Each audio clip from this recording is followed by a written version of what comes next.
Now the details. On Sunday, President Paul Kagame and the First Lady of Rwanda, Her Excellency Jeannette Kagame, joined residents of Kigali City for the first car-free day sporting activities of 2023. This is the sporting activity that facilitates participants to get tested for non-communicable diseases and their health status as well. Adam Squizera has more on that. President Paul Kagame and First Lady Jeannette Kagame joined the residents of Kigali City for the Car-Free Day mass sports activity, which usually takes place at least twice a month and aims to promote a healthier lifestyle and green city. At Gisozi site in Gasawa district, the Car-Free Day participants were tested non-communicable diseases, including blood pressure and glucose, among others. The participants say that it helped them to become more aware of their health status and what they need to maintain it. They found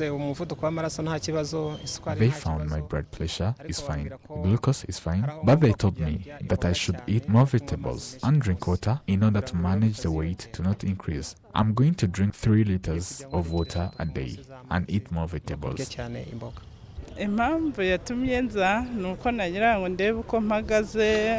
reason why I came is to find out about my condition regarding non-communicable diseases. Blood pressure and blood glucose are fine, but they told me that I have a lot of weight. They also told me to regulate my diet. This is because when you eat, your body immediately stores what you have eaten, taking out more calories, which leads to obesity. Then I decided to start consuming fruits, plus having more exercises, hence to reduce weight.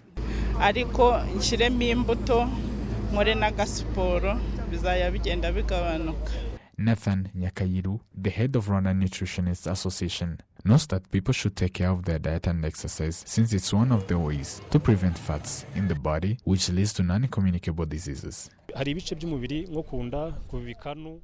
Fats occupies various parts of the body, including stomach, breasts, thighs, and other parts which are close to the important parts of the body, including the heart and liver, as this increases the risk of chronic diseases. A person with belly fats should focus on eating enough fruits and vegetables at every diet. This helps to reduce fats that get stuck in the blood vessels. We advise people to do at least 150 minutes of exercise per week, plus avoiding sugar and alcohol.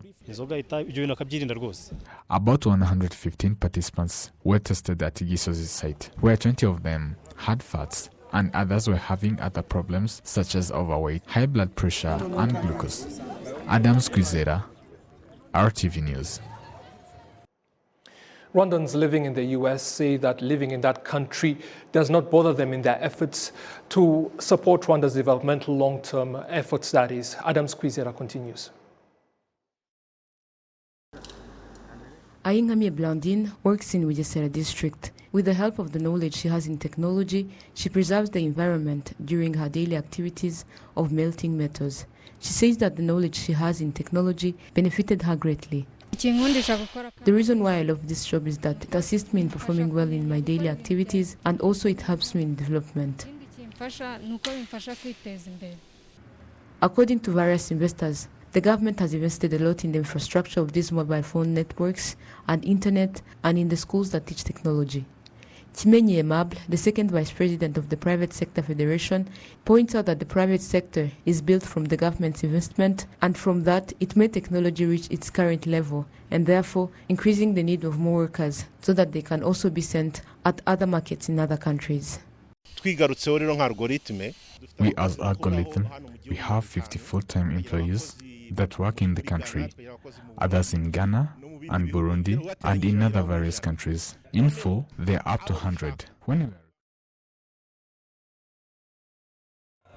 In this beginning of 2023, Rwandans living in the United States of America pointed out their relationship with Rwanda is strong as they strive to work tirelessly to develop their nation. They reiterated this in a New Year's celebration event of the Embassy of Rwanda in USA with the community of Rwandans living in the states of Maryland, as this event took place on 21st January 2023 in Washington, D.C. and was attended by Rwandans, friends of Rwanda, the media, and diplomats representing various countries. In this event, they also had time to reflect on the end of the year message that President Paul Kagame delivered to Rwandans and friends of Rwanda.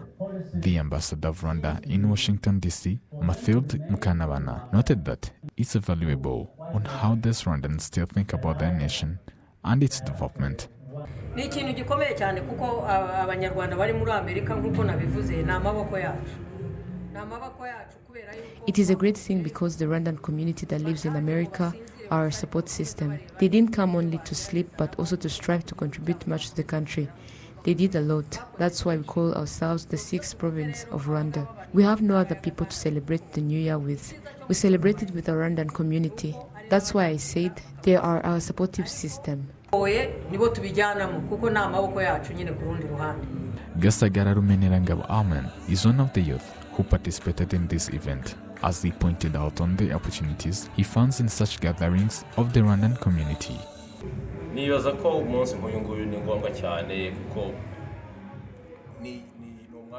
I think that this is a great day because it's a good opportunity to meet as Rwandans and learn something from our fellows. Meanwhile, home is the best in all. The president of the community of Rwandans living in America, Yihoyada Mbangukira, reiterates on the role of these gatherings as Rwandans.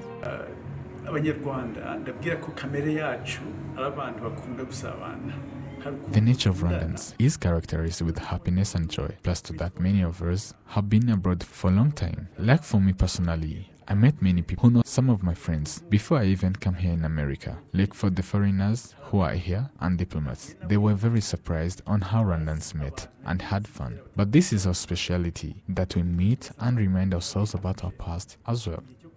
Rwandans living in the states of New York, Connecticut, and New Jersey have recently paid health insurance to more than 3,000 people in Huye district. Eric Chuma, who represents Rwandans living in those states, points out their contribution on the development of Rwanda. Nk'uko bisanzwe bizi batwita ko tuba mu ntara ya gatandatu nukuvuga ngo ntago tuba twavuye umutima wacu bukiri mu Rwanda. As they usually call us, that we live in the 6th province, which means that our heart is still in Rwanda because there we have family, we have friends, and many others. That's why last week we contributed 3,000 health insurance to the needy people in Huye district. Rwandan community in America have reached 28, which are located in different states of this country, where others belongs to the United States, Rwandan community abroad, US, RSA. Adam Squizera, RTV News. The Chancery for Heroes, National Orders and Decorations of Honor has urged the country's youth to strive to be characterized by heroism and good behavior. This request is made on the upcoming week, that is, of heroism, as one of the activities included in the celebration of the National Heroes Day on February 1st. Adam Squizera continues. Shumbusho Augustine is one of the founders of the non-governmental youth organization named Ohod Ihumure, where Augustine and his colleagues takes care of children who used to be on streets. As he pointed out, the idea to establish this organization, that it came from an inspiration from Rwandan heroes.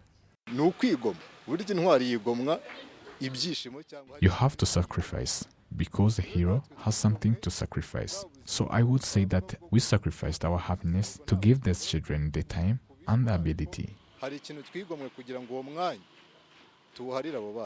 On the other hand, Ishimwe Teddy and her colleagues who are still in school founded a youth group to help their friends in need, as we found them discussing on how they can help children with disabilities. As they point the reason behind this charity family.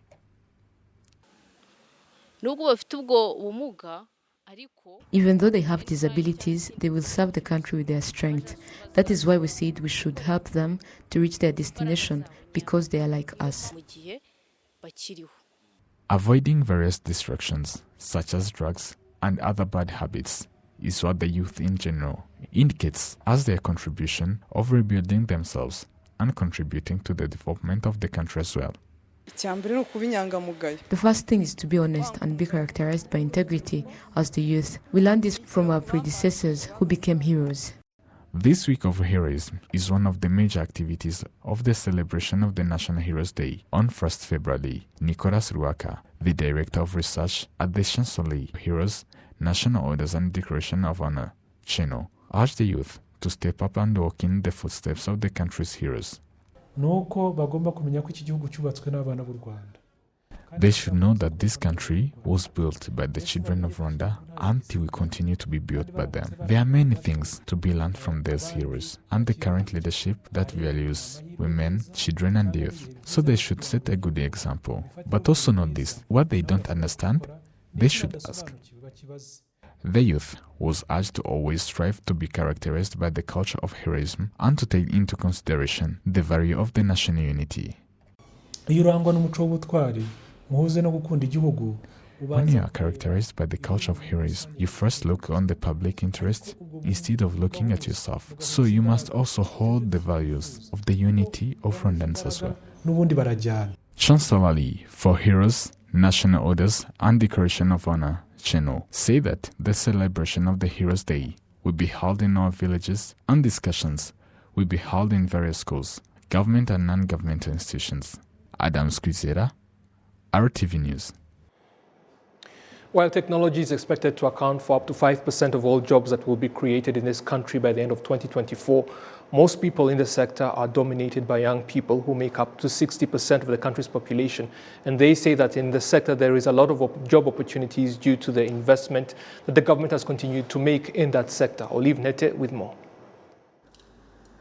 Ayinkamye Blandine works in Wigesera district. With the help of the knowledge she has in technology, she preserves the environment during her daily activities of melting metals.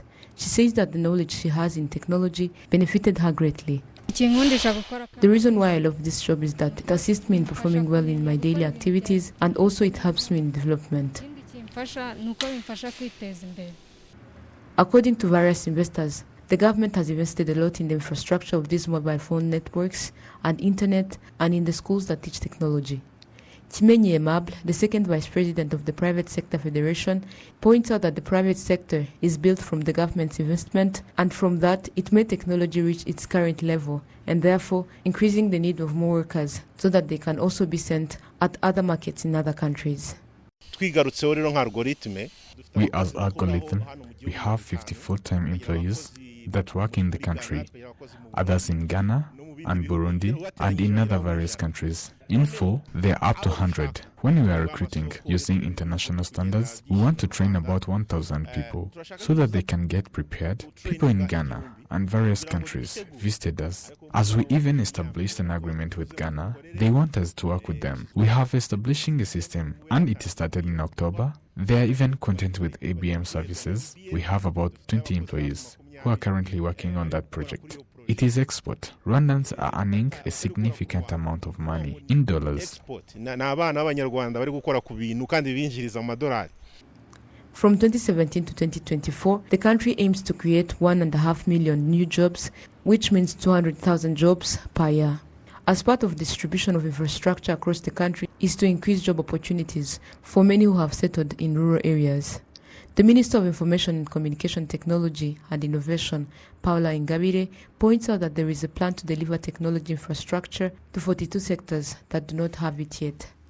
ariko ubu tumaze gukora inyigo itwereka ahantu hose hagikeneye kuba hakongerwamo. We did a plan that shows where we need to establish communication towers so that at least 90% of the population in their areas can have network. That can assist residents in various activities. Together with the World Bank, we received funding for expanding technological infrastructure activities so that it can reach all residents. But also with telecommunication companies and RURA, we are finding out ways to reinforce the procedures and money so that areas with challenges can be assisted soon.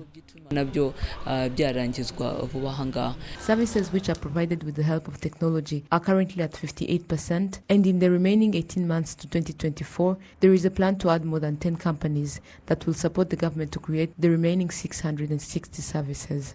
Chimenye Emable, the second vice chairperson of the Private Sector Federation, urges people in the private sector to give the opportunity to work to young people who are still new in the sector.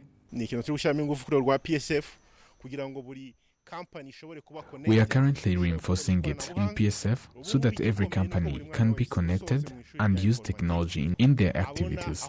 The great thing is that every student who finishes a degree in computer science can find internship and also be provided with projects to work on. They should also approach them in schools because they also carry out various practicals in schools. We work with various universities in Rwanda and they agreed that 50% should be theory and 50% practicals. I think we should reinforce that and it will greatly benefit the country. Currently, technology sector accounts for 3.4% of the country's gross domestic product, and the country's goal is that by 2024, there will be 135,000 educated technology professionals, and this sector will provide employment to the rate of 5% of all jobs that will be provided not later than next year. Olive Nete, RTV News. Students who attend public secondary schools here in Rwanda with vocational programs, that is technical vocational programs, and schools that partner with the government say that the courses that they learn at these schools are helping them to provide for their families in many ways. The government of Rwanda has a target that by the end of next year, vocational schools will account for 60% of all schools in the country. Olive Nete once more. Ishimwe Gihozo Babette studies hairdressing at Gachuriro TVET School in Gasabo District. She's in Senior 4, which is level 3 according to TVET school levels. She's among the students that passed last year's national examination in the ordinary level and was admitted at Gachuriro TVET School in Gasabo District. She says that after one semester of studying in this school, she's now able to make money and assist his parents in solving some of the basic things that they used to handle for her. In dressing long braids, I gain 5,000 or 3,000 Rwandan francs. That amount of money assists me in various activities. Most of the times, I buy my shoes. His parent, Kananyundi Felix, says that the Ministry of Education initially sent her daughter to a general education school and she was not happy with it. She later switched in hairdressing in TVET schools. His father says that this benefited her child. If she usually requested for pad every month and she currently buy it for herself, that means that has started benefiting her. She carries out her dressing activities at home. Her clients come to see her, and even when she goes to church, she doesn't ask for transport. She pays for it. This has greatly benefited her. She may even buy a watch from her income. Apart from part-time jobs that Ishimwe Gihozo Babette and her schoolmates does in holidays and in their free time, they also support their school in various ways, as Father Wimana Ildefonse, the headmaster of the school, explains. You saw the school canteen. Everything that is sold in that canteen are baked by their students, be it bread, cakes, and other things. These dishes are also processed by their students from what they learn in food processing.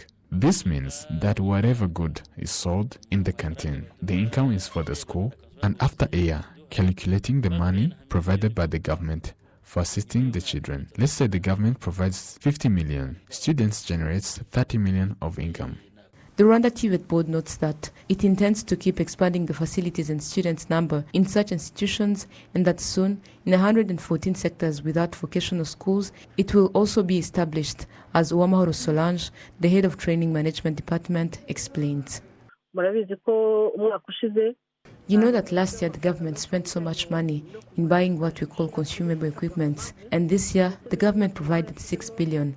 This is to strengthen and build the capacity of students in TVET schools, and this is done by practicing what they study. Uwamahoro Solange, the head of Training Management Department, also adds that the government will continue its policy to send some of the students who did well and wanted to continue in private technical vocational schools, boosting the number of students in TVET schools. The Ministry of Education notes that although the proportion of vocational students in secondary schools is currently at 37%, they intend to double it by next year. Olive Nete, RTV News. We've come to the end of this edition of the news. As always, I am glad you were able to join us. Thank you and goodbye.